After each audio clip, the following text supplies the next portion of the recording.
virtual de Claudia Galleguillos, líder estrategias hídricas en Fundación Chile, y un panel integrado por Diego Rivera, ingeniero civil, profesor titular en la Facultad de Ingeniería de la Universidad del Desarrollo, Isbeni Díaz, jefe de aseguramiento y gestión de calidad en Olivos Riego, y Andrea Ramos, vicepresidenta de adaptación climática para Quilimo, con la moderación de Patricia Marchetti.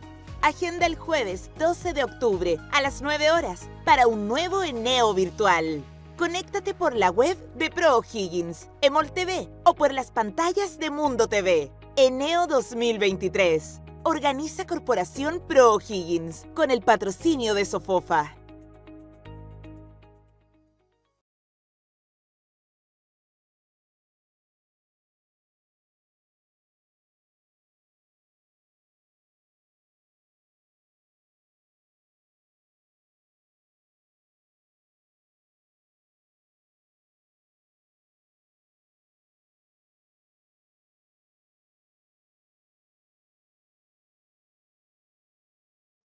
Bienvenidos a esta segunda cita virtual del Encuentro Empresarial de O'Higgins, Eneo 2023. Este es un espacio de conversación, de análisis de temas de relevancia para todas las regiones del país, por supuesto para todo Chile. Eneo 2023 les cuento que es organizado por la Corporación ProO'Higgins y queremos agradecer desde ya a todos nuestros auspiciadores que hacen posible este tremendo encuentro. AgroSuper, Codelco, Chile División El Teniente, Monticello, Mundo, Elecmetal, INACAP, BitSelf, Esbio, Lidic Maquita, Metrogras, Otic O'Higgins. Además, Eneo es auspiciado por Sofofa y tiene como medios asociados a Diario El Rancagüino, Poder y Liderazgo y la radio Bienvenida. Este evento, les cuento, está siendo transmitido a través de las pantallas de Emol TV, por la web de ProO'Higgins, y también lo pueden ver por las pantallas de Mundo TV. Así que por todas las plataformas pueden ser parte de Eneo 2023. Saludamos también, por supuesto, a todos ustedes, a las personas que se están conectando, además a los interesantes invitados que nos acompañan el día de hoy, y por supuesto a nuestra intérprete de lengua de señas, Cristina Sánchez. Muy buenos días, Cristina.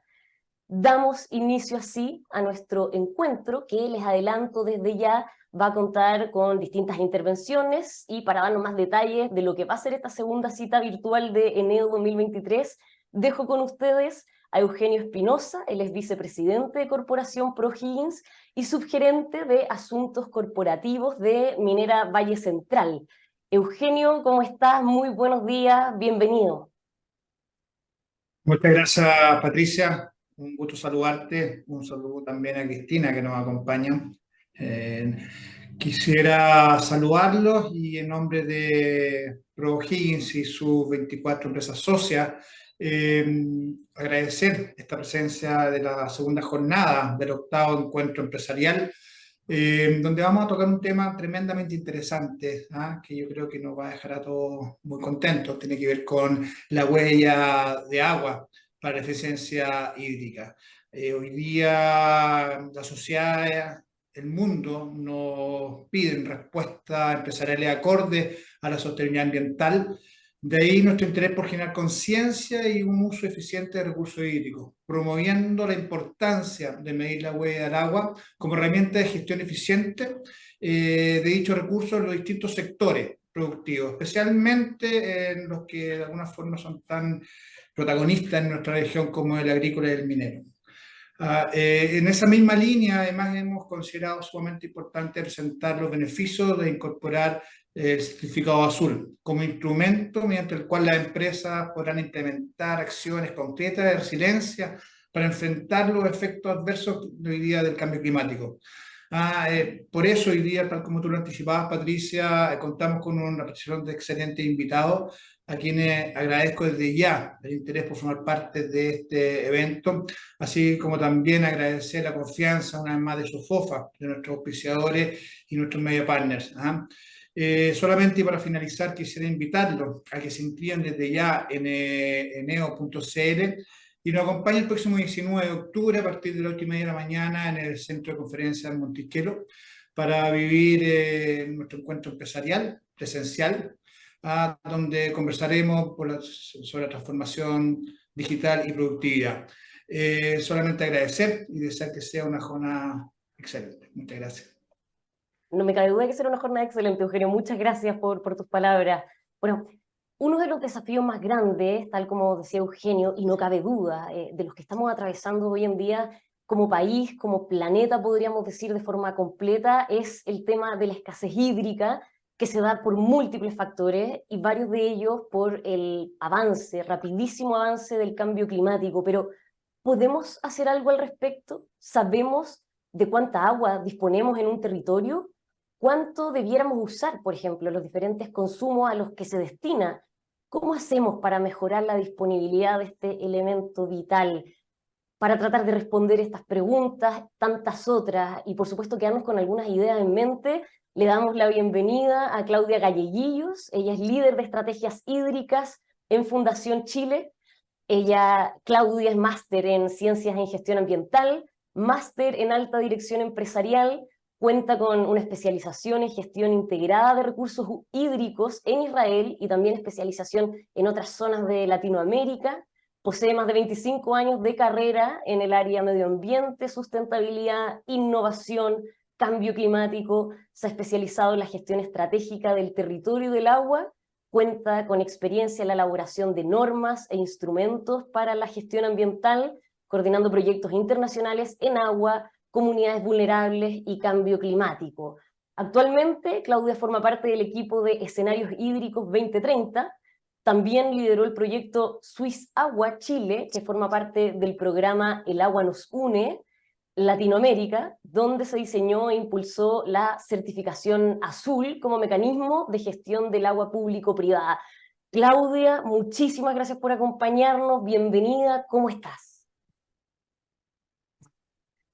Muchas gracias, Patricia, por esta invitación. Agradecer a todos quienes están detrás de este evento, muy importante, por cierto, para todo lo que es los nuevos desafíos que se nos vienen encima, ¿cierto? Y que ya lo estamos sintiendo. Voy a compartir mi presentación. Ustedes me dirán si es que se visualiza adecuadamente.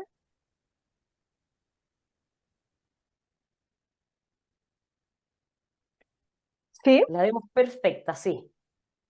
Bueno, vamos a iniciar. Yo estoy muy agradecida de poder tener esta oportunidad de estar con ustedes, ¿cierto? Esto hemos venido trabajando durante mucho tiempo en la temática de agua, acá en Chile y en Latinoamérica, y por supuesto donde las empresas tienen un rol fundamental en esto que voy a ir mostrando.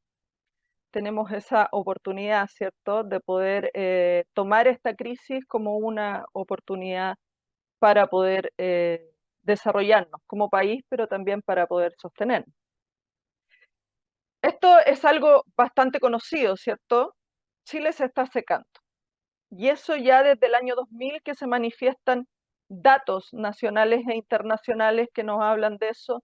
Y la WRI ya nos clasifica dentro de los 30 países del mundo, el único en Latinoamérica que vamos a tener un estrés extremadamente alto al año 2040. Esos datos han sido confirmados en el último tiempo en los estudios de Chile. Ya en el año 2017 también trabajamos en poder ver esta sequía meteorológica y ahí nos llevamos una gran sorpresa.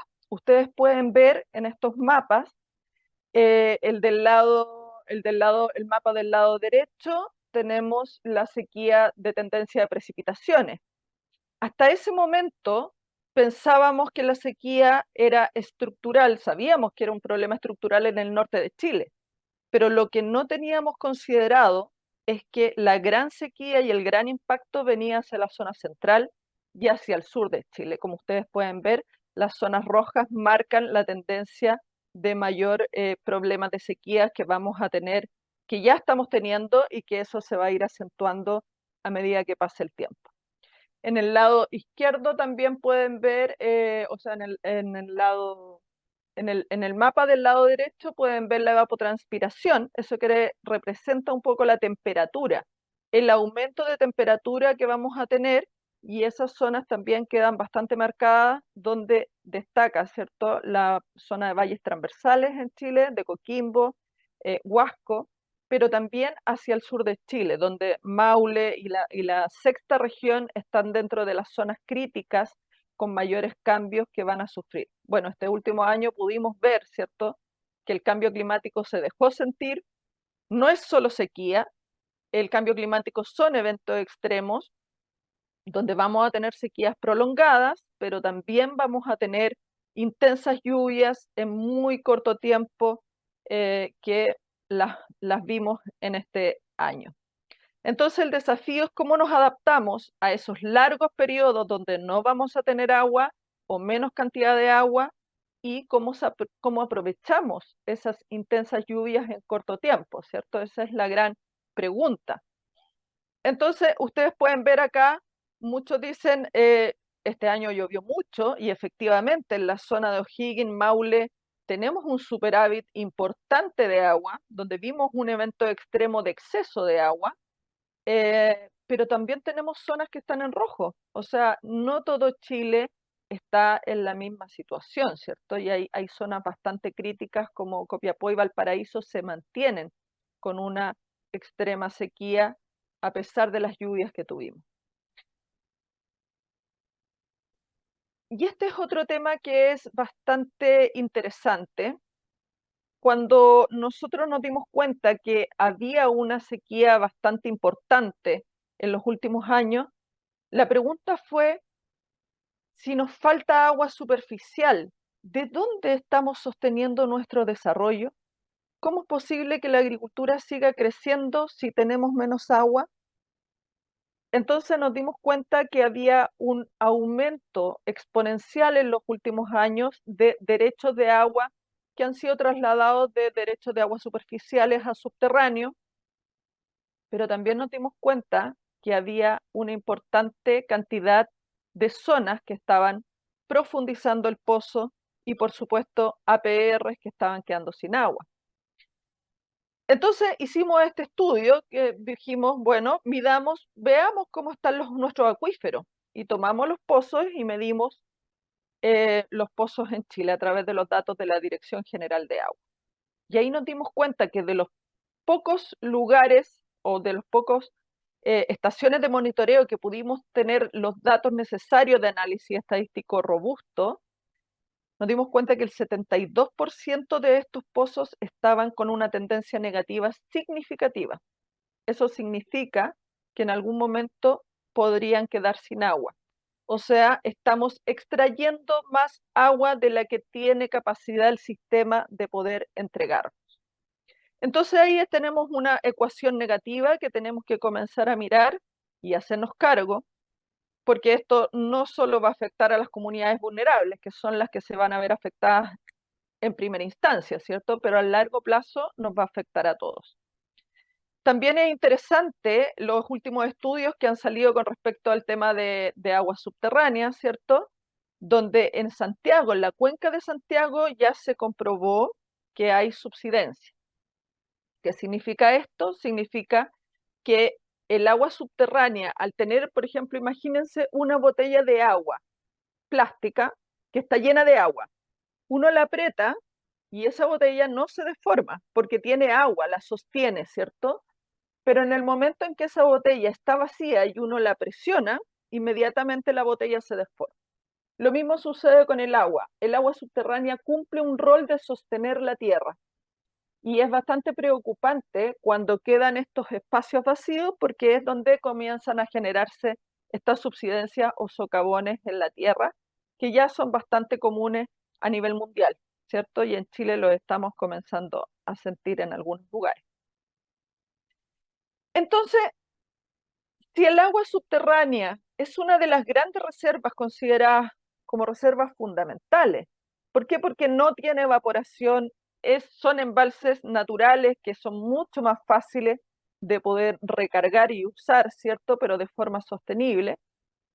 Lo que sucede es que estas aguas subterráneas sostienen cerca de un 40% del riego a nivel mundial, ¿cierto? Y están siendo deterioradas. El 50% de la población mundial se sostiene con estas aguas subterráneas. Estamos hablando de agua disponible para la bebida de las personas, ¿cierto? Y lo preocupante es que los últimos estudios en la cuenca de Maipo, en este caso, no tenemos estudios o no se han iniciado los estudios para la cuenca específica de la sexta región, pero en el caso de Maipo ya tenemos un 35% de derechos de aguas subterráneas sobreotorgados con respecto a la capacidad que tiene el acuífero de recargarse en forma natural.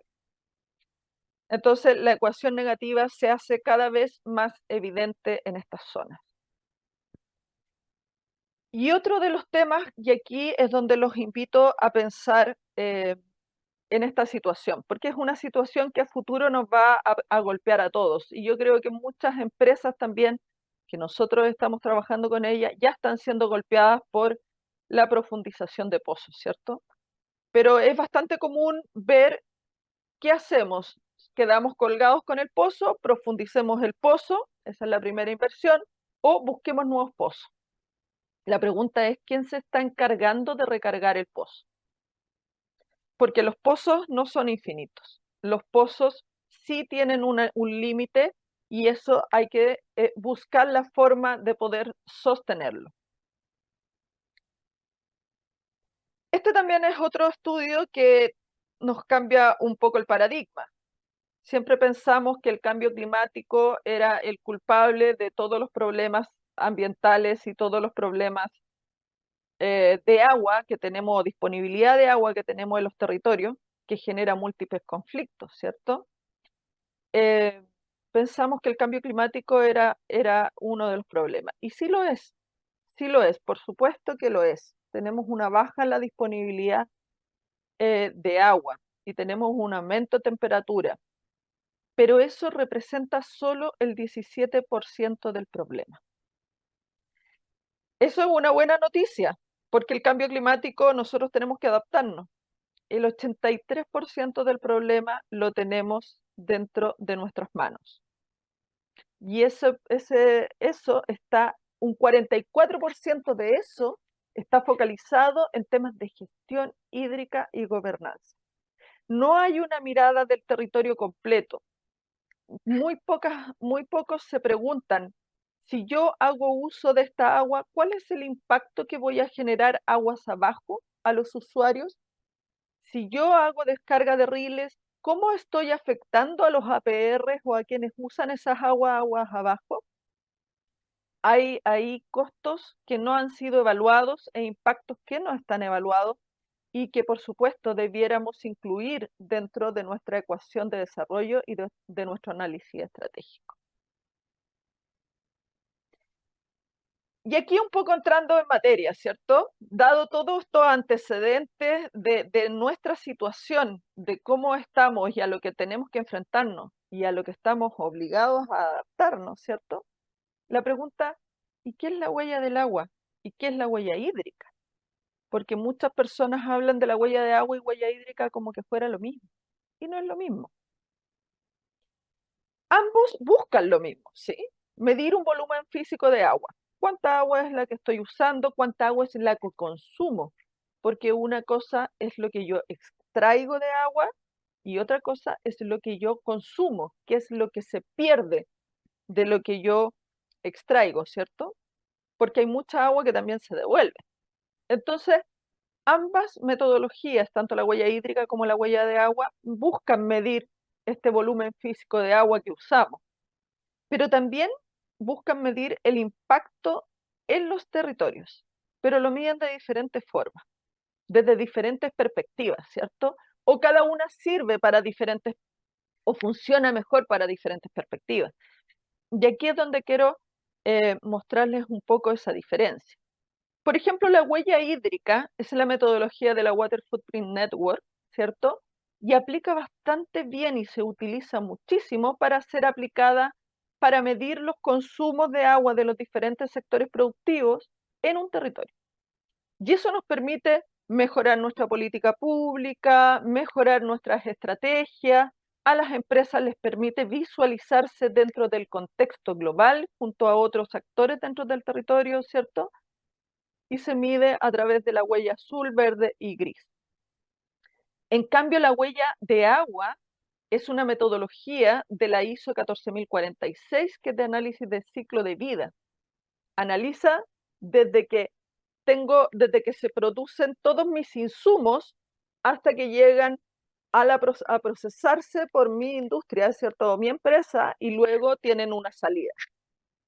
Esta se utiliza mucho a nivel corporativo, de hecho no aplica para el territorio, ¿cierto? Pero sí aplica muy bien a nivel corporativo y te da un diagnóstico bastante certero respecto a dónde están los puntos claves en los cuales yo debiera focalizar mi inversión, y te permite planificar tu empresa al corto, mediano y largo plazo. Pero esto se mide en huella directa e indirecta, y esta metodología también me dice cuál es el impacto que yo, con mi empresa, estoy teniendo en la salud de las personas y en los ecosistemas. Entonces también me da antecedentes respecto a eso. Entonces la pregunta es, ¿para qué voy a medir la huella de agua o la huella hídrica? ¿Para qué? Acá les voy a mostrar algunos ejemplos. Por ejemplo, la huella hídrica, cuando yo la mido a nivel del territorio, ¿cierto? Que hablamos que se mide en el territorio, me permite distinguir cuál es la distribución de usos y cuáles son los sectores productivos en un territorio, por ejemplo, que consumen más agua. En este caso, este es el análisis que se hizo para Chile, que se hizo con la Water Footprint Network en Chile. Y tenemos acá, por ejemplo, que cuando medimos solo la huella azul, ¿qué significa la huella azul? Es los que extraen y usan agua natural, ¿cierto? Superficial o de un acuífero. Cuando yo saco agua superficial o de un acuífero, tengo huella azul. Entonces ahí tenemos el gráfico del lado derecho, donde nos muestra que el mayor consumidor de agua en Chile es el sector agrícola, desde los sectores superficiales y subterráneos. Pero cuando incluimos dentro de este análisis el agua lluvia, que no tiene derechos de agua, por supuesto, ¿cierto? Es agua lluvia, pero cuando se incluye dentro del ciclo hidrológico del territorio, vemos que es el gráfico del lado izquierdo, vemos que es el sector forestal el que tiene un consumo del 59% del agua, que es agua lluvia. Eso me permite, por ejemplo, esos datos me permiten tener la huella hídrica. ¿Qué otros datos? También me permite mirar una distribución territorial. ¿Cuáles son las regiones que tienen mayores consumos de agua? ¿Y qué tipo de agua es? ¿Es agua lluvia, que es el color verde? ¿O es agua natural que viene de acuíferos y fuentes superficiales?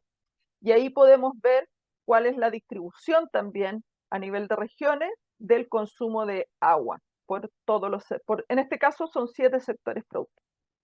Para eso me puede servir, por ejemplo, la metodología de huella hídrica, para obtener datos como estos, y varios otros, por supuesto. ¿Para qué me sirve la metodología de la ISO 14046 de la huella de agua? Este es el caso Volpaico. Es un poco antiguo, 2013, pero son casos publicados, por lo tanto se puede mostrar. A mí me permite poder primero contabilizar cuánto es el agua dulce que utilizan para producir un producto, o puede ser dentro de un site o de la empresa completa. Eso lo determina cada empresa, ¿cierto? Pero también me muestra acá en esta gráfica, ustedes pueden ver, bueno, no puedo, no veo el mouse.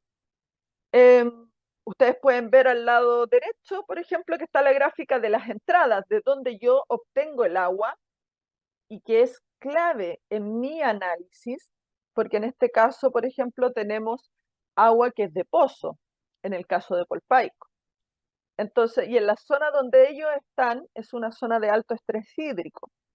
Entonces, es bastante relevante poder mirar esto con una perspectiva territorial, y te dice cómo pasa, cuál es el agua que se pierde, cuál es el agua que se devuelve por infiltración, que no es consumo, que se devuelve al sistema por infiltración, y cuánta agua es la que devuelvo a través de otras fuentes de descarga. También puedo mirar cuál es mi huella directa, el agua que yo utilizo en forma directa en mi site o en mi producto, y cuál es el agua indirecta. El agua indirecta es la cadena de proveedores, que también tiene que estar dentro del análisis estratégico de una empresa. Y ahí nosotros nos hemos dado cuenta que es fundamental, sobre todo para las empresas de alimentos, que tienen muchos proveedores que son pequeños agricultores en algunos casos y que pueden ser muy afectados por la sequía y el mercado se puede mover muy rápidamente y por eso tienen que tener estrategias para mirar sus proveedores también. Entonces, ¿cuál sería el rol de las empresas en este caso? Uno podría decir el rol de la empresa puede ser social, por generación de empleo, tienen un rol ambiental, dirán otros, tienen un rol económico dentro del desarrollo del país, pero la verdad es que independiente del rol que pueda tener la empresa en todo este contexto, en realidad tienen un verdadero desafío, que es sostenerse. La empresa sin agua no se sostiene. Y tener un análisis o medir la huella, solamente medirla y no accionar, no permite la sostenibilidad. O hacer acciones aisladas sin una estrategia y un foco detrás, no permite sostenerse. Entonces yo los invito a mirar este desafío desde otra forma. ¿Qué nos permite la ISO 14046?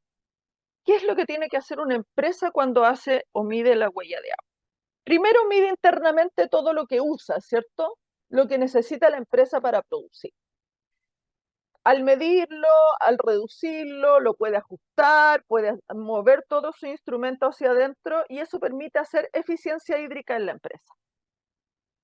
Pero tenemos varios casos, y no son pocos, donde las empresas han hecho el 100% de acciones que pueden ser eficientes e incluso cero descarga. Y así todos se han quedado sin agua. La pregunta es, ¿por qué? Si yo fui absolutamente eficiente, yo hice todas las inversiones para no quedarme sin agua, porque ahí es donde viene el rol del territorio. El territorio juega un rol fundamental en la estrategia de sostenibilidad de una empresa. El territorio representa los riesgos, pero esos riesgos podemos transformarlos en beneficios si es que lo miramos adecuadamente y lo analizamos adecuadamente con los datos correctos. Entonces yo quiero poner el zoom en esta mirada territorial, porque todo lo que es medición interna es algo bastante estandarizado, ¿cierto? Pero la mirada territorial, muchos hablan de sostenibilidad, otros hablan de sustentabilidad, y hay una pelea ahí, pero cuando uno se va a la Real Academia Española de qué significa cada uno, en realidad son ambos conceptos complementarios, no son suplementarios. El sustentar es una superestructura que va enfocado a lo que es el territorio, ¿cierto? Ahí está el concepto, conservar algo en su ser y estado que alimenta al sistema. Es el territorio el que me va a entregar las herramientas para yo poder sostenerme. Por lo tanto, lo que pase al vecino sí me tiene que importar. Si mi vecino quedó colgado en el pozo, si mi vecino tiene problemas de agua, si yo estoy viendo que estoy teniendo conflictos sociales, ambientales en mi territorio, sí me tiene que preocupar, porque eso quiere decir que en algún momento me va a llegar y yo voy a ser parte de ese sistema. Y el concepto sostener va aplicado a la endoestructura, hacia adentro, ¿cierto? De permanecer, mantenerse y proseguir. El desafío de la empresa es sostenerse, pero no se puede sostener si no se sustenta dentro de un territorio que es compartido con otros usuarios. Entonces, aquí hay elementos claves. Si bien el problema de agua es un problema global, el impacto que tenemos sobre el agua es absolutamente local.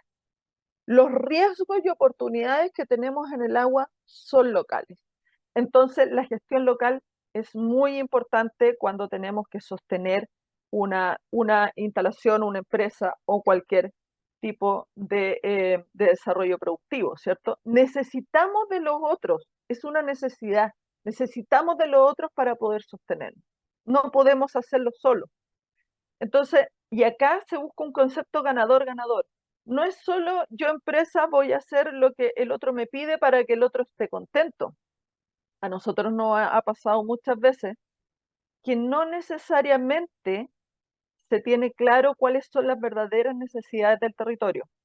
Por ejemplo, nos hemos encontrado con empresas que tienen, por supuesto, su RCE y nos dicen, hemos puesto riego por goteo en los pequeños agricultores, hemos apoyado en esto, pero terminan vendiendo los sistemas. ¿Y por qué terminan vendiéndolo?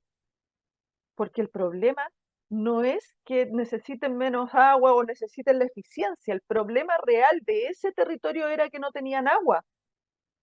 Entonces el sistema de riego no sirve, porque en realidad lo que necesitas es generar una nueva fuente de agua. ¿Se entiende? Entonces no son cualquier tipo de acción que te puedan pedir, sino que estas acciones tienen que ser absolutamente estratégicas y siempre tienen que ir con un concepto de si yo ayudo a esto en el territorio, también me voy a ayudar a mí, ¿cierto? Y identificar esas acciones tiene toda una metodología que hay detrás. Y por supuesto que al estar en un territorio compartido también tenemos responsabilidades compartidas.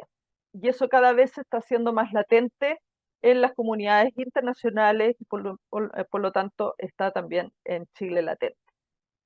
Si ya la empresa ya no basta con decir que soy sostenible, soy sustentable, no basta con medir la huella hídrica. Tenemos que hacer acciones reales para sostenernos bajo este cambio climático que nos va a poner en jaque y que va a ser en corto plazo. Entonces tenemos que actuar ahora. Esta es la teoría de cambio. No voy a alargarme mucho acá. Ustedes lo pueden buscar. Hay manuales que es de la Alliance for Water Stewardship, ¿cierto? Esto corresponde al estándar mundial de gestión de agua para las empresas. ¿Ya? Este estándar mundial, ¿qué te dice? Te dice que tienes que mirar el territorio, porque es el territorio el que va a decirte cuáles son tus riesgos y tus oportunidades y en la modelación de tus acciones en el territorio es lo que te va a dar la sostenibilidad de tu negocio. Entonces, tienes que identificar muy bien los riesgos y la Alliance for Water Stewardship clasifica 3 tipos de riesgos de análisis. Los físicos, que tiene que ver con la cantidad de agua. O sea, si yo soy empresa y tengo un pozo a 80 metros y ya me quedé colgado y lo estoy profundizando a 150, 180, yo estaría muy preocupado, muy preocupado. Son indicadores físicos que no necesitas hacer grandes estudios, necesitas saber que si estás profundizando tu pozo tienes un problema.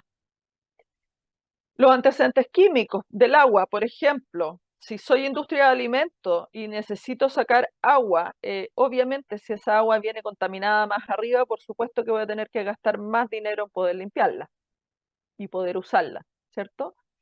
Los riesgos regulatorios, van a salir nuevas normas, se están creando nuevas normas, por ejemplo, se está trabajando una norma de eficiencia hídrica, se está trabajando para poder regular todo lo que es la agricultura en Chile. Y todas esas normas uno las tiene que tener a la vista para poder hacer acciones que sean anteriores a que la norma salga, ¿cierto? También los reputacionales. En Chile tenemos casos de empresas que han cerrado por temas reputacionales, porque pudiendo hacer las cosas bien, no se han hecho de la mejor forma. Entonces, todos estos riesgos se tienen que considerar para poder hacer una buena estrategia de sostenibilidad. Y por supuesto, las acciones tienen que tener en la vista que pueden ser acciones de beneficio social, de beneficio ambiental, con beneficio económico o las 3. ¿Cierto? Y acá yo les quiero mostrar nuevamente, volvemos al ejemplo de Polpaico, ¿cierto? Polpaico que midió todo. Ellos tenían un riesgo reputacional fuerte. Ellos están en la zona de Tiltil y habían perdido todas las actividades locales, los pozos habían quedado colgados, no tenían agua en el territorio, la gente estaba comenzando un levantamiento social. ¿Y qué hizo Polpaico? Devolvió el agua al sistema. ¿Eso qué significa? Instaló un sistema Biotreat, que es un sistema pasivo de tratamiento de agua muy eficiente para lo que son las aguas residuales, no las aguas grises, aguas residuales completas, y los instalaron en Estación Polpaico, y ahí ustedes pueden ver las fotos de la diferencia que generó en el territorio solo un poco más de agua, desde una plaza que está gris o café a una plaza absolutamente verde y que hoy en día es, es bastante agradable. Entonces, la empresa tiene que tener esta coherencia de acciones, no solo mirarse internamente, tiene que salir a mirar hacia afuera, porque esto produce muchas variables y muchos beneficios, produce un posicionamiento distinto en el mercado, ¿cierto? Pasa a ser una empresa más competitiva porque además va a ser más sostenible. Esto genera muchas aperturas de mercado con temas de seguros internacionales, préstamos internacionales, etcétera. Hay muchos beneficios en eso. Y por supuesto, el aumento de la confianza en el entorno. Y eso es bastante relevante para lo que el desafío que tenemos hoy en día. Y por supuesto, no quiero dejar de lado este mecanismo, el certificado azul, que este bebé nació hace 2 años atrás y ha sido bastante exitoso. Hasta el año pasado teníamos más de 40 empresas que están en el proceso del certificado azul. Se diseñó como una forma con diferentes niveles para ir reconociendo los avances que tienen las empresas en esto. El nivel 1 tiene la evaluación de la huella de agua y ojo que es la ISO 14046, no es la metodología Water Footprint Network, ¿cierto? Por las razones que mostramos anteriormente. Y luego se pasa a un nivel 2, donde se hacen acciones de eficiencia hídrica internamente dentro de la empresa, ¿cierto? Todas las acciones que podemos mejorar en nuestros procesos están en el nivel 2. Y este certificado tiene el incentivo del Servicio de Impuestos Internos que puede reconocer estos gastos siempre y cuando se avance al nivel 2. ¿Por qué? Porque el gasto que reconoce el Servicio de Impuestos Internos es respecto a acciones que está haciendo la empresa para sostener su propio negocio. Y el nivel 1, medir la huella no es una acción que sostiene, es solo medir, es solo un diagnóstico. Por lo tanto, el incentivo del Servicio de Impuestos Internos solo aplica del nivel 2 hacia arriba. Lo interesante es que también va a aplicar al nivel 3, que son acciones que se pueden hacer fuera de los límites de la empresa y que pueden tener estos beneficios compartidos, ¿cierto? Siempre y cuando vayan a abordar un riesgo estratégico que haya sido identificado en los diagnósticos que tiene la empresa. Entonces, los invito también a mirar todo esto y un poco contarles lo que nosotros en Fundación Chile estamos haciendo. Todo lo que es la huella hídrica es parte de las herramientas que nosotros hemos ido desarrollando para poder sostenernos, pero nuestro desafío como fundación y como escenarios hídricos es llegar a la seguridad hídrica al 2050, ¿cierto? Para eso estamos impulsando todo lo que es la participación activa de diferentes actores, estamos conectando la oferta con la demanda, desarrollando oferta o dando oportunidades de apertura de mercado a nuevas ofertas, ¿cierto? Como por ejemplo las soluciones basadas en la naturaleza, que son bastante desconocidas, pero que en nuestro último estudio que está publicado salen con un valor bastante interesante, costo eficiente y muy recomendables para lo que es la adaptación al cambio climático.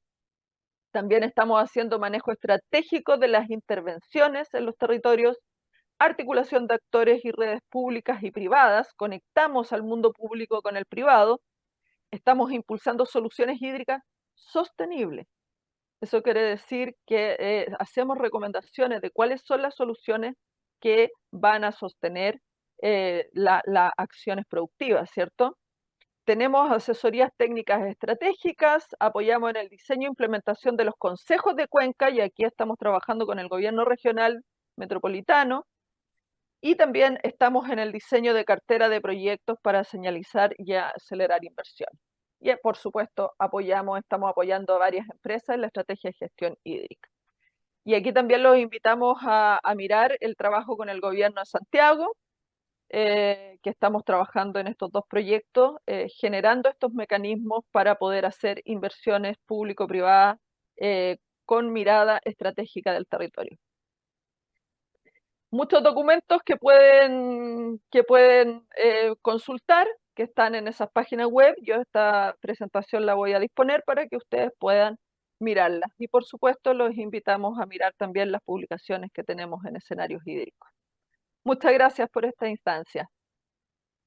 Muchas gracias, Claudia, por esta increíble presentación. Ya nos vamos quedando con algunas ideas que vamos a estar abordando en el panel de conversación que se viene en unos minutos, pero antes les quiero comentar que si ya empiezan a tener ciertas consultas, empiezan a aparecer algunas temáticas en su cabeza, estamos recibiendo todas sus preguntas en el mail eneo@pro-o'higgins.cl. Los vamos a estar leyendo en el panel de conversación que, como les decía, se viene en unos instantes.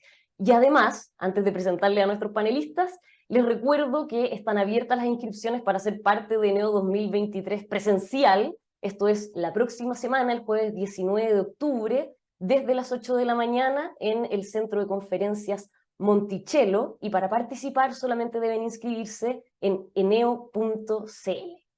Ahora sí, para entrar de lleno en nuestro panel, les voy a presentar a nuestros invitados, y en el mismo orden en que los presente, cada uno va a hacer una exposición de 10 minutos. Después la idea es profundizar en alguno de los temas que ya nos ha planteado Claudia y que además nuestros panelistas van a seguir comentando, para que podamos tener esta conversación en torno al tema que nos convoca hoy día, la huella del agua para la eficiencia hídrica. Saludamos entonces a Diego Rivera, ingeniero civil, profesor titular de la Facultad de Ingeniería de la Universidad del Desarrollo. Diego, muy buenos días, ¿cómo estás? Bienvenido. Hola. Muchísimas gracias por acompañarnos, Diego. También está con nosotros Andrea Ramos, ella es vicepresidenta de Adaptación Climática para Quilimo. Andrea, ¿cómo estás? Buenos días. Bien, bien, muchas gracias por la invitación. Gracias a ti por estar aquí en Eneo. Y también está con nosotros Isbeni Díaz, jefe de aseguramiento y gestión de calidad en Olivos Riego. Isbeni, bienvenida, ¿cómo estás? Hola, buenos días, muchísimas gracias por la Bueno, invitación. muchísimas gracias a los tres por estar aquí. Los dejo entonces con nuestro primer panelista invitado, Diego Rivera. Él es, como les decía, ingeniero civil con un postdoctorado en gestión de recursos hídricos, investigador asociado del Centro del Agua para la Agricultura de la Universidad de Concepción. Cuenta con una amplia experiencia en las áreas de estadísticas, investigación, MATLAB, análisis de datos, análisis numéricos. Diego, bienvenido. Hola, muchísimas gracias. Voy a levantar la presentación.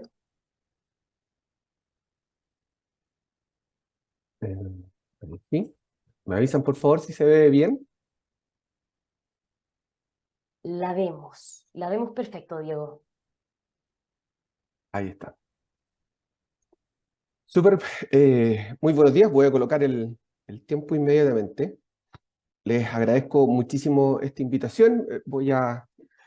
Me quiero referir a 4 puntos que creo fortalecen aún más la excelente presentación que nos ha dado Claudia sobre tanto la situación actual como las cuestiones normativas, no necesariamente en el sentido legal, que nos están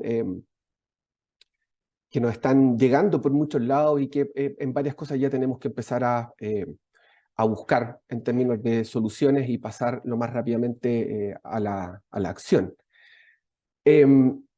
Lo primero es un elemento clave que está determinado en cualquier sistema de contabilidad. El balance hídrico, ¿verdad? Es es uno de los conceptos que más utilizamos. Ahí tenemos que hacer quizás algunas diferenciaciones conceptuales respecto a lo que es la brecha específicamente, pero el balance hídrico y la huella del agua son conceptos muy, muy similares, y en ambos casos existe una necesidad, pero imperiosa, de que tenemos que enfocar esas acciones en términos de la realidad productiva y territorial. Cuando estamos trabajando específicamente a nivel de cuenca, ¿verdad?, aparecen no solamente múltiples usos, sino que también aparecen una serie de procesos de recirculación de flujos de agua dentro de la cuenca, o sea, agua que se saca desde una boca toma, que ingresa a un predio, hay una cuestión de eficiencia, ¿no es cierto? Esa agua permitiría, por ejemplo, recargar o mantener cierta cantidad dentro del nivel subterráneo que es utilizado más abajo. Entonces, en general, lo que podemos decir es que en las cuencas del Valle Central de Chile estamos en una condición bastante equilibrada, pero no buena, sino que de equilibrio en términos de cómo se están reusando y cómo estos flujos están siendo importantes dentro del uso del agua a nivel de la cuenca. Y de ahí nos vamos a un elemento que es el manejo local, que es algo con lo que me voy a referir en un par de minutos más. Por lo tanto, como decía Claudia, un elemento súper importante es cuando nos vamos a dedicar a medir, es preguntarnos ¿por qué? ¿Por qué queremos específicamente medir? Tiene que existir una acción dentro de la empresa o dentro del sistema de gobernanza, porque en otro caso vamos a tener un buen indicador, pero va a ser mucho más difícil establecer cuáles son las medidas correctivas necesarias para que logremos el objetivo que estamos buscando. Y el segundo punto, que también fue muy bien desarrollado por Claudia, tiene que ver específicamente con el medir. Es muy, muy complicado que podamos establecer cuáles son las mejores acciones dentro del sistema que nos permitan una gestión sustentable y sostenible de los recursos hídricos si no tenemos datos para poder trabajar con ello. Aquí quiero dar dos ejemplos bastante pedestres, pero muy, muy importantes. Por ejemplo, el sistema financiero, la gente que compra y vende acciones, tiene información en tiempo real sobre el valor, sobre lo que está pasando en términos geopolíticos, lo que está pasando en términos económicos, y a partir de eso toman una serie de decisiones teóricamente racionales, ¿no es cierto?, respecto a la compra y la venta. El sistema integrado de transmisión de energía también tiene un sistema que nos permite conocer en línea y en tiempo cuasi real cuál es la demanda de energía y cuál es la producción de energía que tenemos, y con eso uno puede hacer los ajustes. En términos de recursos hídricos no tenemos eso. Entonces tenemos una tremenda claridad sobre la importancia de los recursos hídricos, pero todavía no tenemos información suficiente para poder llegar a esos sistemas de gestión que nos permitan mover determinados volúmenes de agua o establecer determinadas acciones que permitan un uso optimizado de los recursos. Y por otro lado, solamente para ir más profundo en términos de la importancia, si alguno de nosotros se quiere comprar una casa, ¿no es cierto?, uno toma en cuenta una serie tremenda de información. Uno considera las tasas de interés, ¿verdad? Cuántos hijos va a tener, cuántas piezas va a querer, dónde quiere estar ubicado, los colegios, cuáles van a ser los ingresos proyectados, cuáles podrían ser los costos proyectados, una serie de otras cosas más. Yo como buen nerd ingeniero, ¿no es cierto?, me hice un Excel para eso. Y con eso llegamos a dónde, qué es lo que podría comprar y dónde podríamos comprar. Eso tampoco lo hacemos mucho con los recursos hídricos, porque en general no tenemos buenas estimaciones, por ejemplo, del uso efectivo de los recursos hídricos a nivel de cuenca, y tampoco tenemos muy buenas estimaciones de lo que viene. Por lo tanto, creo que es importante que podamos establecer que es el ciclo de vida del dato en términos de un objetivo. Disminuir, por ejemplo, el uso de agua en una determinada región, aumentar la eficiencia en una determinada actividad productiva, mejorar los servicios ecosistémicos en otra región. Creo que ahí empresas como Quilimo y otras han hecho aportes significativos en avanzar en el uso de la información, pero debemos dejar un poco, no de lado, sino que sacar un poquito el foco generalmente en lo que se hace, que es en la captura del dato, y empezar a conocer para qué y por qué necesitamos ese dato en específico. El otro punto que es importante es que no solamente tenemos el ciclo de vida del dato, sino que también tenemos lo que se llama el ciclo de la acción. Y el ciclo de la acción tiene 3 partes que son fundamentales. O sea, primero, censo, monitoreo o capturo el dato. Segundo, tengo que establecer una regla de decisión respecto al dato que tengo. Y tercero, tengo que accionar sobre el sistema de tal manera de tener una condición correctiva o una mejora dentro del sistema. Y en ese caso, el sistema de medición, huella del agua, balance hídrico, flujo de masa, análisis de ciclo de vida, una serie de otros enfoques teóricos, necesitamos tener en terreno las condiciones para poder llevar a cabo las decisiones o las reglas de decisión que hemos tomado, ¿no es cierto?, a partir de los datos. En otras palabras, si en el terreno no están las válvulas en los lugares que corresponden, es muy difícil que podamos cambiar la frecuencia de riego. A veces necesitamos poco dato para hacer una estimación en términos de cuál va a ser la necesidad de los cultivos, pero si, de nuevo, si no están las válvulas, si las tuberías no van a ser capaces, por ejemplo, de llevar una mayor cantidad de caudal cuando sea necesario llevar una mayor cantidad de caudal, la verdad es que nos vamos a quedar en un ciclo donde le tomamos la fiebre al niño con un termómetro muy caro y muy sofisticado, pero no pasamos de reconocer cuál es el problema y no tenemos alguna acción. Y en ese caso, las empresas de diseño como Olivos, por ejemplo, han ido trabajando notablemente en términos de cómo podemos hacer estas adaptaciones en términos del clima, el suelo, la fenología, que nos permitan accionar sobre el terreno, o si no, el dato va a ser menos útil de lo que quisiéramos. Y cuando uno hace inversiones en este caso, ¿no es cierto?, lo que uno busca es que existe un retorno frente a la inversión en términos de monitoreo que estamos teniendo. El otro punto que creo que es bien importante considerar tiene que ver, por ejemplo, con las transiciones sobre las cuales nos tenemos que empezar a mover rápidamente.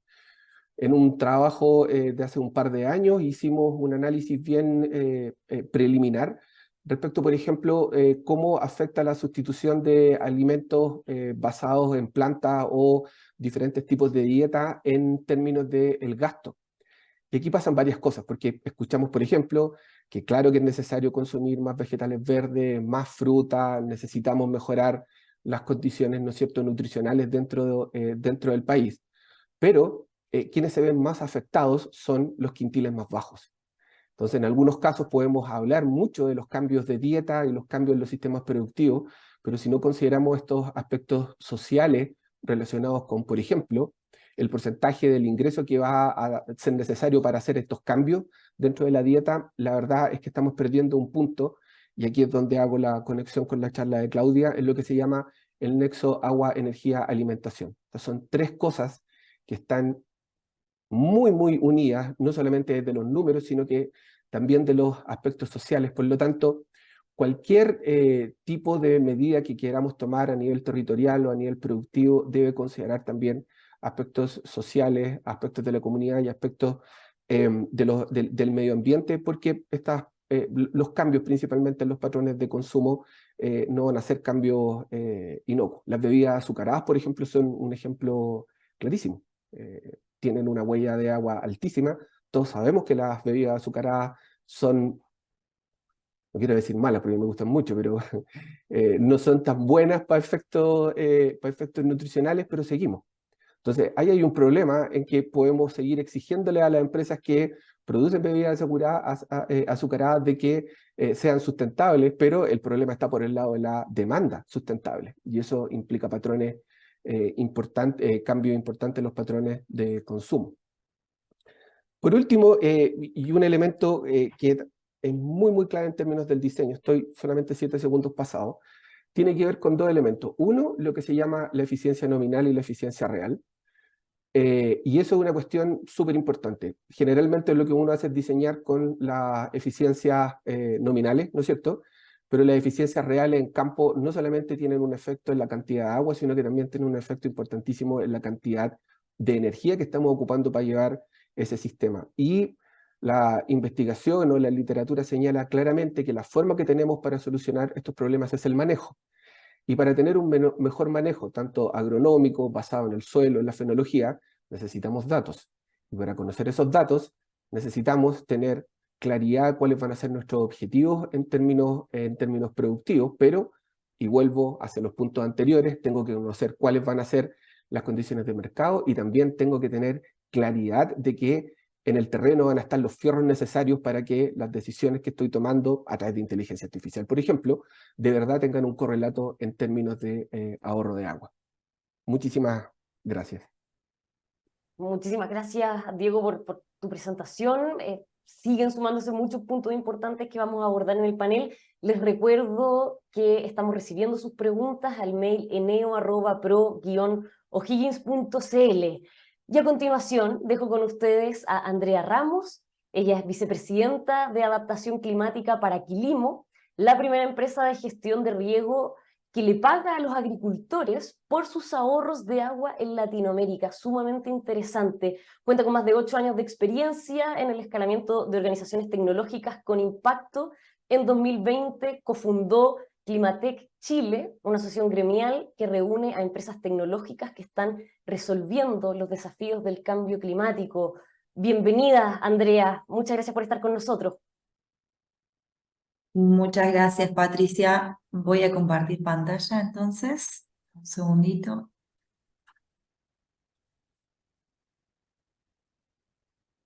A ver, ahí estamos.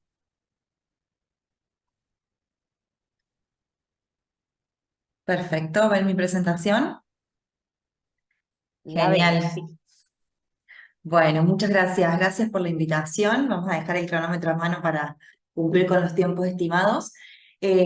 Bueno, nosotros, tal como estabas introduciendo, Patricia, somos la primera empresa latinoamericana que le está pagando a los agricultores por sus ahorros, y en el fondo lo que les vengo a contar es un caso práctico de cómo se puede abordar esta crisis climática y reducir el uso de agua en la agricultura. Quilimo, cuando nace, crea una tecnología propia basada en inteligencia artificial. Esto fue ya hace más de 10 años. Obviamente esta tecnología se tiene que ir nutriendo constantemente porque, como sabemos, los avances en tecnología son muy rápidos, y es una tecnología basada en datos que combina información climática, información satelital, información propia de los cultivos, y sin ningún tipo de hardware en el campo, te genera recomendaciones de riego específicas basadas en la necesidad de los cultivos. Esto, dependiendo de los países y las distintas realidades, nos ha permitido ir generando ahorros de hasta un 30% sobre el riego tecnificado. Pero uno de los desafíos que teníamos es que, como toda empresa tecnológica, lo que busca es la masividad, ¿no? ¿En qué sentido? No en el sentido, digamos, solamente del negocio, sino también del impacto. Cuando uno busca generar impacto, también está buscando lograrlo lo más rápido posible para poder llegar a generar esos cambios. Y hasta este entonces, te diría, hasta hace unos 2 años, nuestro trato, digamos, era directamente con el agricultor, y trabajábamos mano a mano con él, pero nos dábamos cuenta que primero la inestabilidad de los mercados de los distintos cultivos, lo que nos dejó la pandemia con los altísimos costos, la realidad hídrica y de riesgos naturales que el agricultor ya vive, muchas veces hacían muy difícil el poder convencer a un agricultor de usar tecnología más allá de que la tecnología esté probada. E incluso cuando lo lográbamos, también era difícil llegar a ese productor que tiene menos posibilidades de costear eso. Entonces, en los últimos años nos pusimos a ver cómo a este agricultor, que es sin dudas uno de los más afectados por la crisis climática, se estima que para el 2050 van a perder un 17% de la tierra cultivable los agricultores, y bueno, imaginemos esto, los efectos que eso va a generar en toda la sociedad y en los precios de los alimentos, pero que además de los agricultores, bien como lo resaltaba Claudia antes, existen las empresas y las corporaciones que comenzaron a darse cuenta, y acá hay un gráfico, digamos, de cómo ha aumentado el compromiso de estas corporaciones alrededor de la seguridad hídrica, comenzaron a darse cuenta que esto es una cuestión de supervivencia para sus propios negocios. O sea, el hecho de que la sequía avance tan aceleradamente en los distintos países, y en este caso obviamente lo que nos compete, que es Chile, obviamente que es un riesgo inmenso para las corporaciones. Entonces, estas corporaciones, entendidas como empresas del sector privado, principalmente al día de hoy las multinacionales, empezaron a destinar recursos, ¿sí?, para la seguridad hídrica, para entender, para ver qué acciones se pueden hacer para cuidar la cuenca. Y ahí es donde nosotros vimos una oportunidad, ¿sí?, a partir de distintas conversaciones y también de copiar algunos modelos que en otros países ya estaban funcionando y que queríamos probarlo en Chile y sobre todo, digamos, en Latinoamérica, para generar los incentivos correctos para usar tecnología, ¿sí? ¿Y qué quiero decir con esto?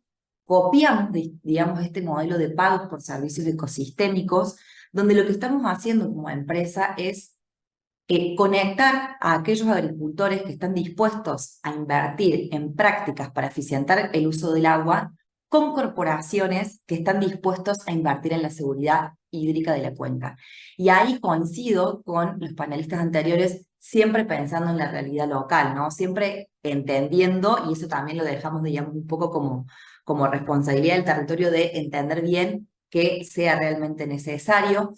Y quisimos tener tanto ese mindset local que ya no fuimos solo dispuestos a trabajar como Quilimo, porque conociendo los distintos territorios, y por ejemplo en el caso de la cuenca del Maipo, dijimos, bueno, no solo le podemos dar este servicio o este beneficio de pago por servicios ecosistémicos a aquellos agricultores que trabajan con Quilimo, sino también a aquellos que, por ejemplo, tienen que tecnificar su riego, y ahí incluso tenemos una alianza con Olivos Riegos y otras empresas de tecnificación. O sea, queremos que esto se pueda expandir y no que sea Quilimo el que concentra todo esto, sino más bien poder subir a la agricultura a esta necesidad que tenemos todos como comunidad, que es eficientar el uso del agua en esta industria tan importante para el país. ¿Cómo funciona nuestro modelo? Nosotros partimos de que el agricultor tiene que estar dispuesto a invertir en tecnología. Y esto me parece muy importante recalcarlo porque muchas veces se cree que esto es RCE, que viene la corporación y le regala algo al agricultor, y nosotros estamos muy en contra de eso. Acá el agricultor es un actor de cambio, tiene que estar dispuesto a pagar por la tecnología, ¿sí? Y tiene que estar convencido de que la tiene que utilizar. Pero durante un año medimos, digamos, y trabajamos con él, con nuestra tecnología o con aquella intervención que hayamos decidido hacer con ese agricultor. Tenemos incluso un framework que es del World Resource Institute para poder medir el impacto de esa intervención. Lo reportamos a estas organizaciones que pueden ser corporaciones, pero ya incluso estamos trabajando, como les voy a mostrar más adelante, con el Banco Interamericano de Desarrollo y con algunos gobiernos de la región. Y finalmente, el agricultor, en caso que efectivamente haya logrado eficiencias, recibe un pago por esa externalidad positiva que está generando. Estos son los proyectos activos que tenemos hoy a nivel regional. Estamos trabajando bajo la definición de cuenca menor de la FAO. Esto es muy importante porque, de nuevo, resaltamos la importancia de lo local. A veces puede parecer contradictorio esto que yo decía, que como empresa tecnológica buscamos el impacto a gran escala, y a la vez este mindset súper local que ahora estoy comentando. Y no es una contradicción, o sea, si nosotros logramos que esos dos puntos de la escalabilidad, porque lo necesitamos, porque esta crisis es urgente, se conecte con esta mirada local y estos pies en el territorio, vamos a realmente poder enfrentar esta crisis que ya nos está pasando por encima. Entonces, basados en esta definición de cuenca menor, hoy tenemos proyectos activos en la cuenca del Maipo, que fue nuestro primer proyecto y fue por el que el Foro Económico Mundial nos dio un premio, digamos, por el recibimiento y lo que logramos en esta cuenca. La cuenca del río Neuquén en Argentina, 5 cuencas de México, que es un país que está tremendamente azotado por el desafío de la sequía, al igual que lo que estamos en Chile, y también estamos trabajando en la cuenca del Moche en Perú. Estos son algunos partners que les comentaba antes. Por un lado vemos empresas del sector privado, pero también ya vemos el Banco Interamericano de Desarrollo y gobiernos que empiezan a interesarse en este modelo. Como resultado, ¿qué vimos en el primer año de implementación en la cuenca del Maipo? Vimos que el recibimiento por parte del agricultor, que de nuevo les repito, el agricultor paga por esto, acá no se le regala nada a nadie, fue de un crecimiento que nos permitió a nosotros monitorear 7 veces más hectáreas que el año anterior, el primer proyecto de implementación. Entonces estamos hablando de que vamos a poder empujar con un modelo como este no solo la disminución de la huella hídrica, digamos, que en este caso es lo que estamos conversando, sino también algo muy importante que lo resaltaba Diego antes, que es la digitalización del agro y la necesidad de datos en una industria que todavía sigue siendo tremendamente manual.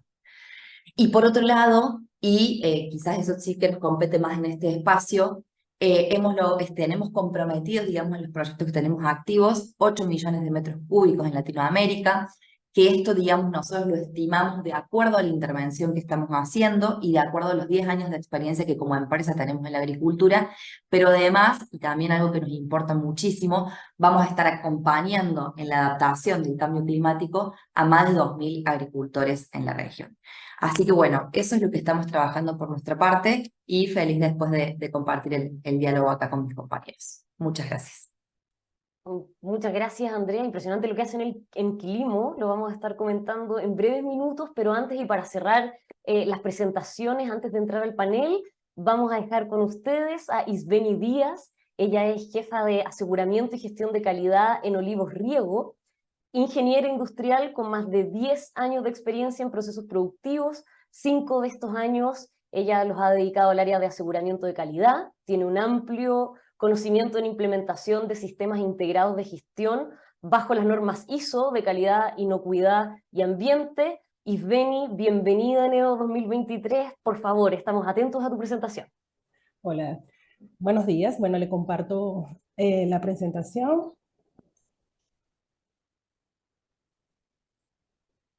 Por favor, ¿se logra ver?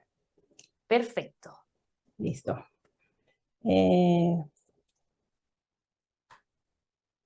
Okay. Bueno, para los que no nos conocen, Olivos Riego es una empresa chilena con 40 años de trayectoria. Es un referente de la industria del riego. Ay, disculpe. Es un referente de la industria del riego que está dedicada a ofrecer servicios de calidad al sector agrícola. Hace unos 2 o 3 años atrás, Olivos se planteó reestructurar su estrategia de negocios en vista de toda esta problemática de escasez hídrica en el país, justamente en nuestro territorio o en nuestra región. Se vio como que en esta necesidad de reestructurarse un poco en su estrategia y definió como estrategia de negocio desafiar radicalmente la disponibilidad de agua. ¿Cómo íbamos a lograr esto? Bueno, reformulando un poco nuestros valores, tal como lo dice la presentación, con un compromiso hacia nuestros clientes, nuestros colaboradores y con la cultura de agua, debido a que el agua es como el motor que mueve la compañía, ¿sí? A través de la innovación y la colaboración de todas nuestras áreas, llegar a consolidar toda esta épica de negocio que fuimos estableciendo. Adicionalmente, nos planteamos unos principios de trabajo donde teníamos o nos presentamos o nos planteamos adaptar nuestro negocio de forma ágil para ágilmente para las actuales condiciones de escasez hídrica. Adicionalmente, nos planteamos conocer a nuestros clientes, entender sus problemáticas, siempre buscar ideas para superar las expectativas que ellos tienen con la empresa. Otro de nuestros principios es crecer colaborativamente con los aportes de cada una de nuestras áreas a través de ideas innovadoras y soluciones innovadoras que ayudar a todos nuestros clientes y actuar con de alguna forma, pensando siempre en el futuro desde la sustentabilidad y disponibilidad de agua. Déjenme quitar esto. Ok. En este camino descubrimos que existía el certificado azul.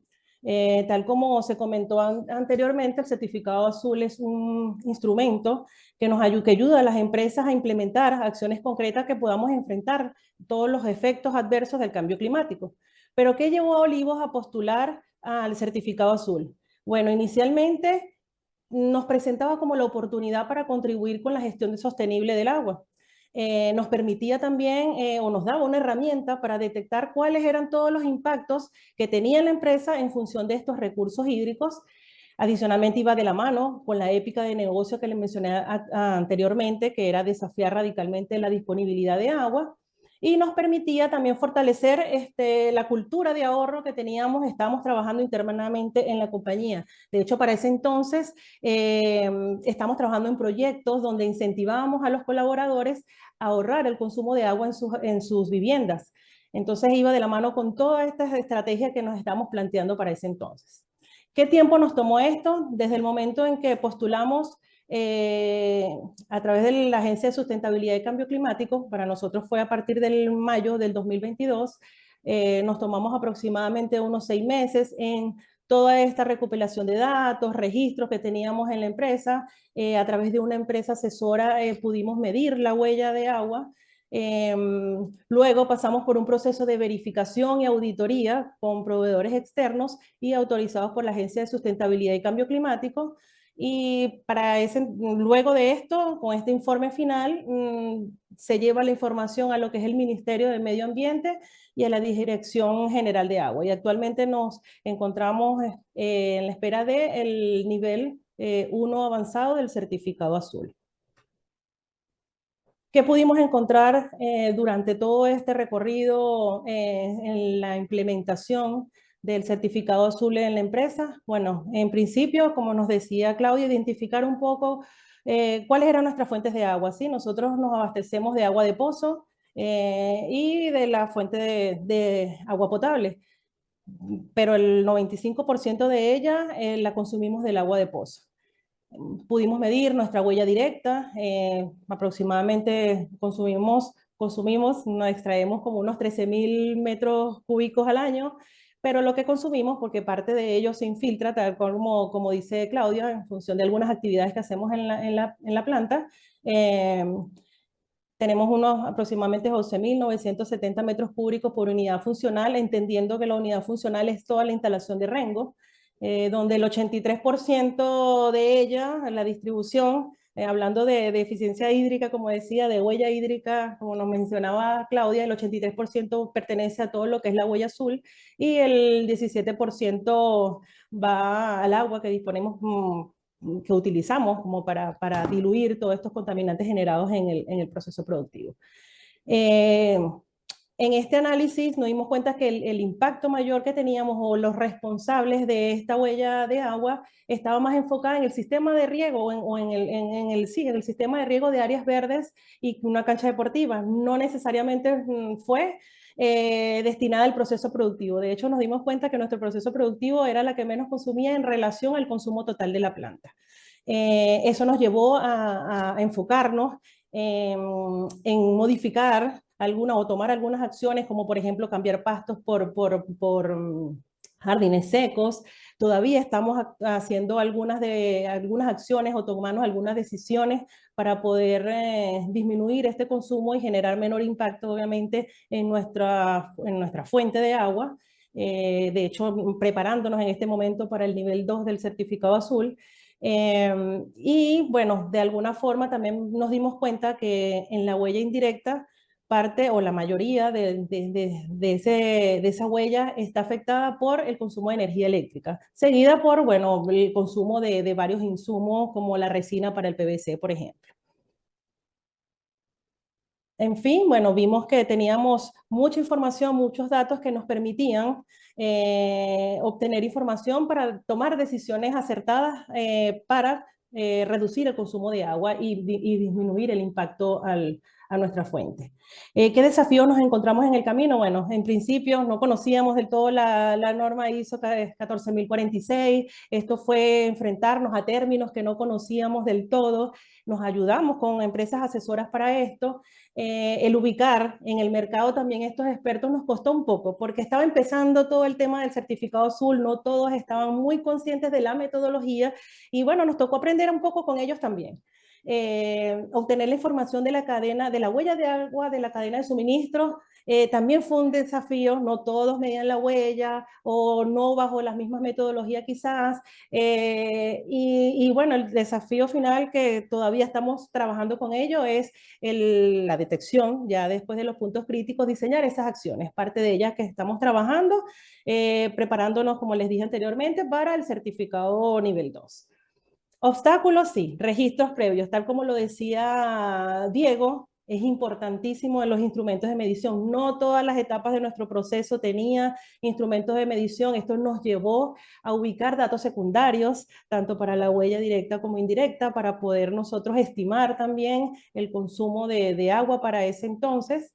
Y bueno, como le comenté, también esa información de la metodología de implementación del certificado azul, el conocerla era un obstáculo, o sea, nos limitaba un poco en cuestión de tiempo, ¿sí?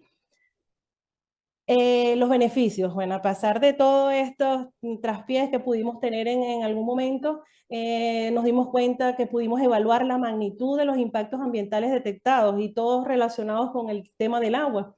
¿Sí? Nos ayudó a identificar oportunidades para reducir todos estos impactos que pudimos detectar en toda esta medición. Nos ayuda, por supuesto, en la reducción de costos, de tomar decisiones más sostenibles para disminuir el consumo y aumentar la eficiencia hídrica. Casos como le mencioné, los jardines, la forma de regar la cancha. De hecho, descubrimos que podíamos tener mejoras en el proceso para poder reutilizar esa agua y no seguir extrayéndolo o estirar, vamos a decir, o la frecuencia de cambio de esta agua que utilizamos nosotros en el proceso. Por esta razón les invito al resto, a todas las empresas de todos los tamaños que se motiven a medir su huella. Es importante conocerla, saber ese impacto que tenemos, pero antes de ello, tener claro cuáles son todos sus flujos, cuáles son sus entradas, en qué utilizan el agua en el proceso, saber cómo la descargan, conocer cuáles son todos los componentes de la huella de agua, contar con elementos de medición. Esto les va a ayudar muchísimo, por lo menos tener un año de registros, les va a ayudar a estar más conscientes del agua que están consumiendo, incentivar a los proveedores a que también midan su huella. Esto va a hacer que quizás la huella indirecta que estamos midiendo sea más aterrizada a la realidad y podamos comparar y ayudarnos mutuamente como partner. Y bueno, gestionar todas las desviaciones que se vayan detectando y establecer de esta manera prácticas sostenibles enfocadas en el manejo eficiente del agua. Y bueno, para finalizar, esto es parte de lo que Olivos en este momento está haciendo para seguir desafiando radicalmente la disponibilidad del agua. Muchas gracias a todos. Muchas gracias, Isbeni, y gracias a todos los panelistas, porque impresionante cómo cada uno desde sus veredas nos hacen ver la importancia de medir esta huella. Isbeni decía, esperamos que todos se motiven a medirla. Y quiero partir haciendo eco de algunas de las preguntas que nos han estado llegando, impresionantes, porque hay mucho interés, y más allá de el beneficio real que existe al poder hacer todas estas mediciones, la gente se pregunta, los mails que nos han hecho llegar al correo, ¿por qué cuesta tanto pasar a la acción? Esto del cambio climático, la crisis hídrica, no es nuevo, lo venimos escuchando hace tanto tiempo, los informes del IPCC de la ONU cada vez son más catastróficos, las mismas declaraciones de autoridades a nivel mundial, como que ya no quedan adjetivos para tratar de ponerle urgencia a este tema, y aún así pareciera que no se genera la conciencia necesaria. Claudia, ¿cuán difícil es que a nivel corporativo se tome conciencia de este tema, en tu experiencia, entendiendo que cada vez avanzamos un poquito más, pero cuán tarde estamos llegando y cuán difícil es que las empresas se suban a este carro? Bueno, es bien interesante la pregunta. Desde nuestra experiencia, la verdad es que toma cerca de 2 años en que una empresa comience a darle valor al proceso. ¿Sí? Al principio parten porque están todos midiendo huella hídrica o huella de agua y yo no me quiero quedar atrás, ¿cierto? Eh, y claro, medir la huella te da un número, pero la pregunta es, ¿qué haces con ese número? ¿Te quedas con el número y no haces nada? Que podría caer en el otro extremo, ¿cierto? Que es el denominado greenwashing a nivel internacional, o me hago cargo de los resultados.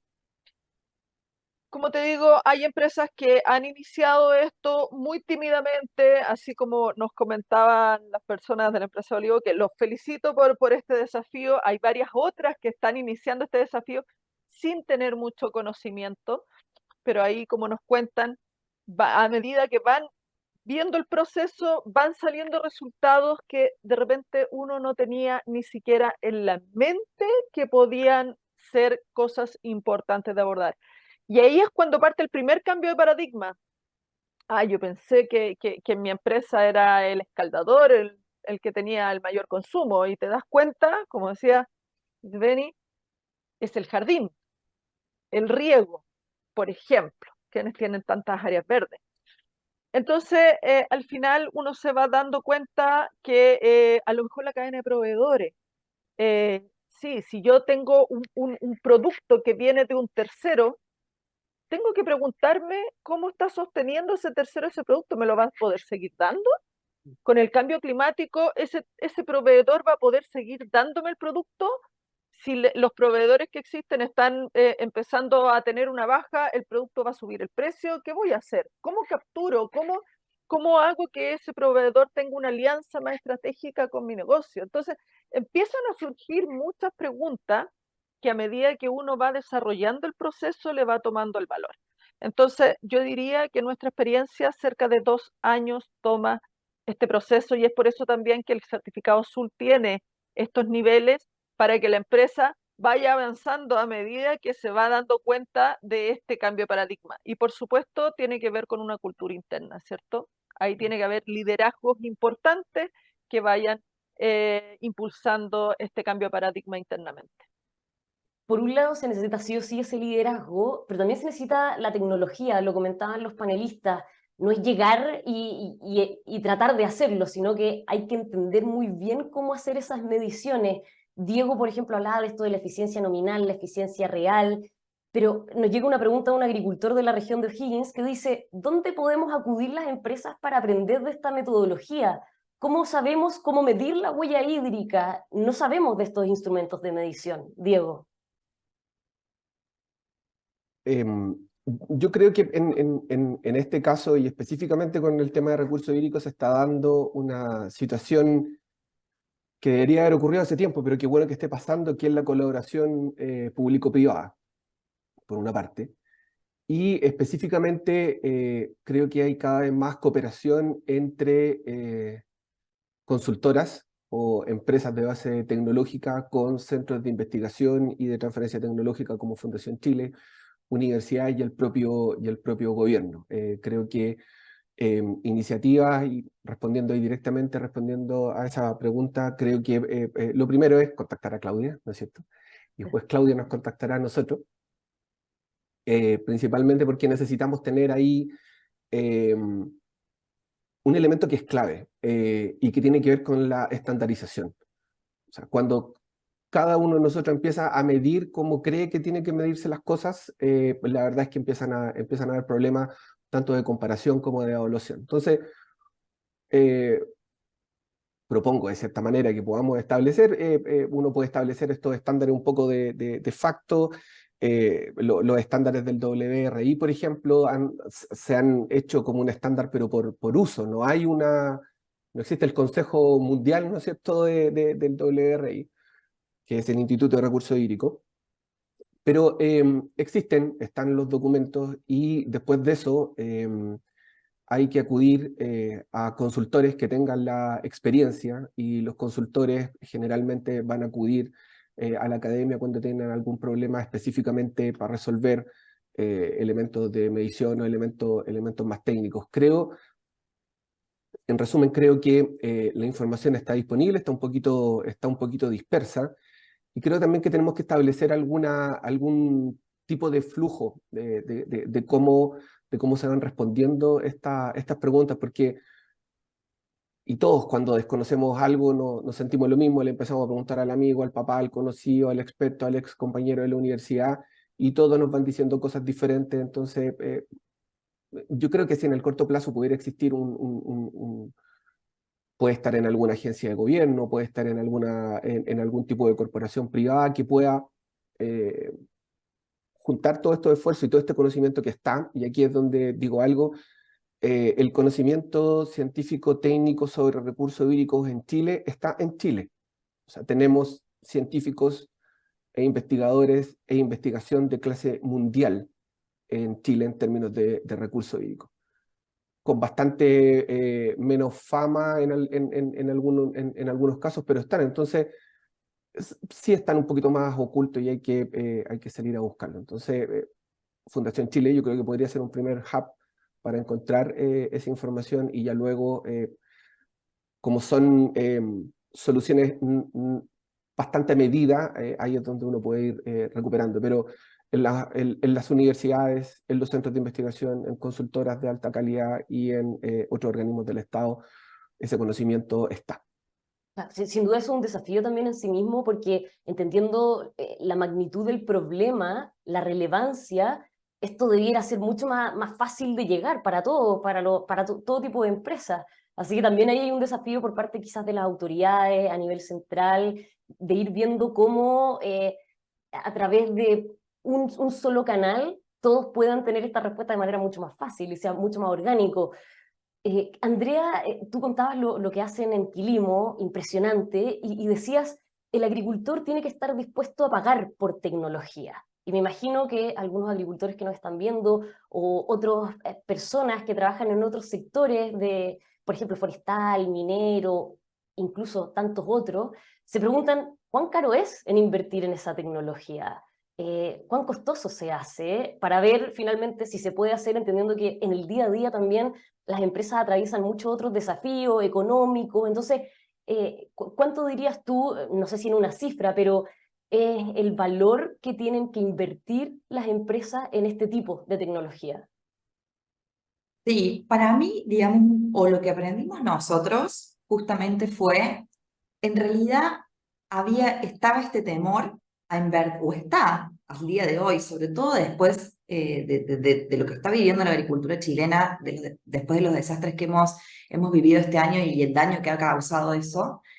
Hay un miedo de invertir en tecnología, ¿sí? No porque no se quiere, no porque el agricultor no sabe que la tecnología lo va a ayudar, sino porque no quiere correr el riesgo, ¿sí? De decir, bueno, si yo invierto este dinero con la otra cantidad de costos que tengo y las otras cantidades de urgencias que tengo, y pasa algo o no me funciona, o yo hago las cosas bien e incluso así no logro resultados, digamos, yo solo asumo el riesgo. Entonces, un poco lo que nosotros buscamos con este modelo distinto es acompañar al agricultor en ese riesgo y en decirle, compra la tecnología, hace A, B, C y D y nosotros te retornamos por eso. Que además, si le sumo no solo el pago ecosistémico que nosotros hacemos en calle al agricultor, pero si le sumo el ahorro en energía, la tecnología se termina pagando prácticamente sola, ¿sí? Y acá voy a decir algo que puede ser un poco, digamos, políticamente incorrecto, pero asumo el riesgo. Uno de los desafíos también para entrar como agricultor a medir la huella hídrica y a trabajar en estos temas es que en sí mismo el agua, digamos, no tiene una prioridad en términos de costos altísimo para el agricultor. Y con la cantidad de frentes que tiene abierto en un campo, que yo que no venía de la agricultura y hace 6 años que estoy trabajando en esta industria, realmente me di cuenta cuánto desconocía. Basta ir 1 minuto al campo para entender la realidad complejísima, la cantidad de variables que tiene que tener un agricultor a la hora de decidir cuándo y cuánto regar, que efectivamente uno entiende que puede patear esto para más adelante. Entonces, yo por ahí la reflexión que quiero dejar es, ¿cómo incentivamos eso? ¿Qué mecanismos generamos para que esa prioridad deje de estar en la línea 8, 9 y pase a estar en la línea 1, que es lo que realmente necesitamos? Bueno, me cuelgo de esa misma pregunta para terminar con Isbeni. ¿Cómo incentivamos eso? En la experiencia de Olivo Riego, ¿qué fue lo que finalmente los llevó a tomar la decisión de, por ejemplo, postular al certificado azul? El proceso mismo, además, Isbeni, dirías que es complejo, engorroso y también para que los que nos están viendo se motiven y recojan ese guante que tú decías, que ojalá que a todos se suban a este desafío. ¿Cuál dirías que ha sido lo más beneficioso para ustedes de haber empezado este camino? Bueno, Patricia, yo creo que para iniciar no vamos a tener quizás la necesidad hasta que no tengamos la falta del recurso. Entonces quizás eso es una de las cosas en las que nos hace cuestionarnos si lo hacemos o no. Y yo lo que les recomiendo es que no esperen ese momento, ¿sí? Estas fuentes son agotables, como lo dijo Claudia, y es importante que desde este momento determinemos y detectemos dónde tenemos esos mayores consumos dentro de nuestra organización. Tal cual como nos pasó a nosotros, te vas a sorprender quizás en que no necesariamente sea el proceso y vas a tener que hacer mayores cambios en tu proceso para poder ayudar al planeta con esta gotita de agua que quizás vas a empezar a ahorrar. Fue engorroso en cierta manera, ¿por qué? Por lo mismo que les comentaba, que necesitamos tener cierta información previa. ¿Sí? El iniciar quizás con 0 datos es complicado porque te va a tocar estimar muchas cosas. Entonces es importante prepararnos, tener los instrumentos, caudalímetros, conocer tu proceso de entrada hasta el final y para poder tener datos confiables. ¿Sí? Y en función de eso tomar las mejores decisiones. En este momento por lo menos sentimos quizás tranquilidad que el proceso no necesariamente es la que nos lleva a la batuta en este consumo y que el radio de acción, por lo menos en el caso de olivos, puede ser más rápido, más inmediato, ¿sí? Y sobre todo, bueno, trabajamos en la industria del riego, tenemos quizás esa facilidad en este momento de poder atacar esa oportunidad. No necesariamente esta va a ser la realidad de otras empresas, pero se van a dar cuenta que, y lo bonito que es saber que tú estás haciendo algo por el medio ambiente a través de lo que te gusta o de lo que tú trabajas a diario. Eso me parece que es algo ganador para todos y de verdad los incentivo a eso, a enfrentarlo, a darse cuenta, a medirlo y a accionar, a que tomemos las riendas de poder buscar soluciones y capaz nos damos cuenta que no son tan complicadas las soluciones. ¿Sí? Eso, tal cual, como se dijo varias veces en las exposiciones, tomar esta crisis como una oportunidad, hay que tomar en cuenta, como decía Claudia al comienzo, Chile se está secando, así que todos tenemos en ese sentido una responsabilidad y por supuesto desde la empresa quizás es aún mayor. Muchísimas gracias Andrea, Diego, Isbeni, Claudia por esta conversación, por habernos compartido lo que ha sido su experiencia en este tema y por darnos a entender también lo importante que es que empecemos a medir la huella del agua. Necesitamos enfrentarnos a esta situación de cambio climático y necesitamos hablar de verdad de eficiencia hídrica. A los 4, de verdad, muchísimas gracias por haber estado en Eneo 2023, que tengan un muy buen día. Muchísimas gracias a todos. Gracias por la invitación. Muchas gracias. Feliz día. Bueno, nosotros hemos llegado al final de este segundo encuentro virtual de Eneo 2023.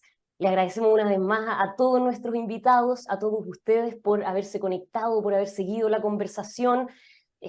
Estamos sumamente agradecidos de haberlos tenido y por supuesto los dejamos invitadísimos a que ingresen a la página de eneo.cl para que se puedan inscribir en el encuentro de ProHiggins de la próxima semana, el 19 de octubre, desde las 8 de la mañana, en el Centro de Conferencias Monticello. La entrada es gratuita, solamente tienen que motivarse, ir y, como les decía, ingresar a eneo.cl para conocer toda la información e inscribirse. Les recuerdo además que Eneo es posible gracias al auspicio de Codelco, Chile División El Teniente, AgroSuper, Monticello, Mundo, Elecmetal, INACAP, Bitself, Esbio, Lidix Maquita, Metrogas, Otic O'Higgins, y a quienes, por supuesto, les agradecemos por depositar su confianza en nosotros. Destacamos también a nuestros medios asociados, Radio Bienvenida, el diario Poder y Liderazgo y también el diario El Rancagüino, así como el patrocinio de Sofofa. Muchísimas gracias a todos por habernos acompañado, invitadísimos a todos los eventos que se vienen por delante, todas nuestras actividades. Que tengan un muy buen día. Corporación ProHiggins te invita al encuentro presencial de Eneo 2023. El jueves 19 de octubre desde las 8 horas nos encontramos en el Centro de Conferencias Monticello. Para participar debes inscribirte en eneo.cl. Transformación digital y productividad serán las temáticas a abordar durante la primera jornada del encuentro, con la charla principal de Nayat Sánchez Pi, directora ejecutiva, CEO de la Fundación INRIA Chile. Luego tendremos un panel para conversar sobre formación profesional e inteligencia artificial, integrado por Lucas Palacios, rector de INACAP. y Álvaro Soto, director del Centro Nacional de Inteligencia Artificial, CENIA. En el receso, Eneo 2023 te invita al diálogo, relacionamiento y vinculación. Al regreso conversaremos sobre cómo retomar el crecimiento económico, con la charla del ministro de Hacienda, Mario Marcel, y con un destacado panel compuesto por representantes de los principales sectores económicos del país. Antonio Walker, presidente de la Sociedad Nacional de Agricultura; Katia Trusit,